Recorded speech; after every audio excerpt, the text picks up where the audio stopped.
Here are some key tips and what to look for when buying your own first condo.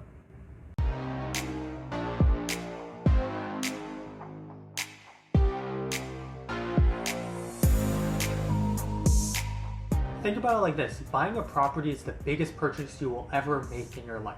If you did your own homework for, buying a car, buying a phone, and you watch YouTube video reviews, you should put in 100 times more effort when you're buying your own property that's costing you maybe $500,000 or more. This is something that you need to do your own homework on. My favorite site to use in Canada is condos.ca. So right off the bat, there's a lot of good information on the homepage that can give you insight into how the overall market is performing. What's the trend? Is the average prices going up, or are there a lot of transactions, or is there a lot of inventory? Let's go into a good example of what to look for in a property. Let's take this one as an example. Number one, you obviously want to know its size. So it's 871 square foot at $950,000, so that's above $1,000 per square foot. It's a 2+1 with 2 bathrooms and 1 parking, with a maintenance fee of $603, and it's been listed for 18 days. Let's click into it and see what additional information we can get. Exposure, southeast. Next, you have the age of the building. This is a key number to keep in mind because the older the building is, typically the higher the maintenance fees are. What I did want to take you through here was more specifically information about the building itself.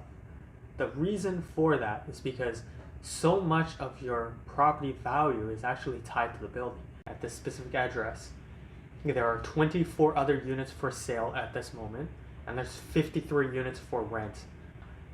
This 24 obviously includes units of all types and sizes, so it might not be exactly what you're looking for, but this is a good measure or a good gauge for you to know, hey, how many other options are out there? When there's not a lot of supply, there might only be 5 or 10 different units listed for sale at any given time.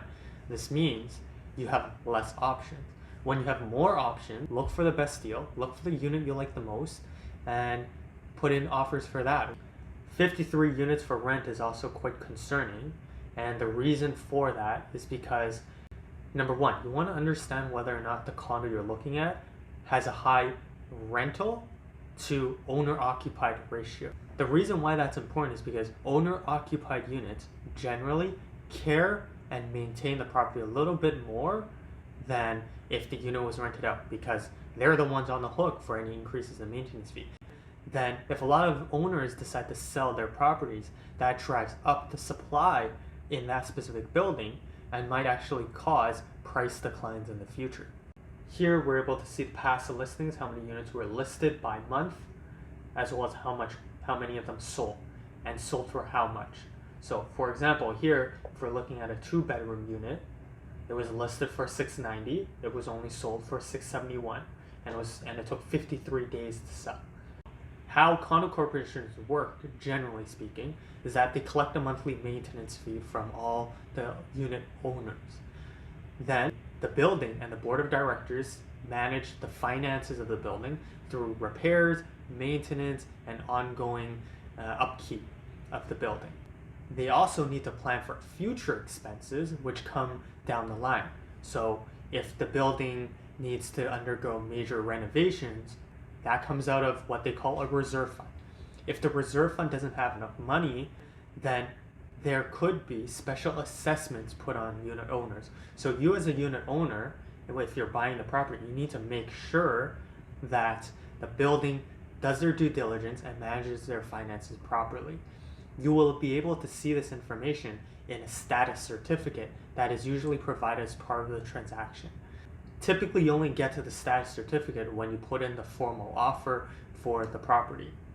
Your lawyer should be reviewing the status certificate and as well as all the financials of the condo corporation. The reason why developers are important is because that's the sign of the workmanship of the building. So developers really work on their reputations. It's their reputations that really define whether or not their projects are reliable and a success in the future. However, that's not to say that other up-and-coming property developers who don't have as many projects under their belt might be worse. So those are the key things for you to look out for when you're buying your next condo.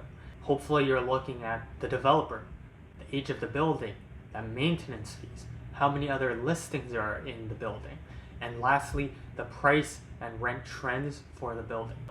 These are very, very important data points for you when you're thinking about putting in your own offer.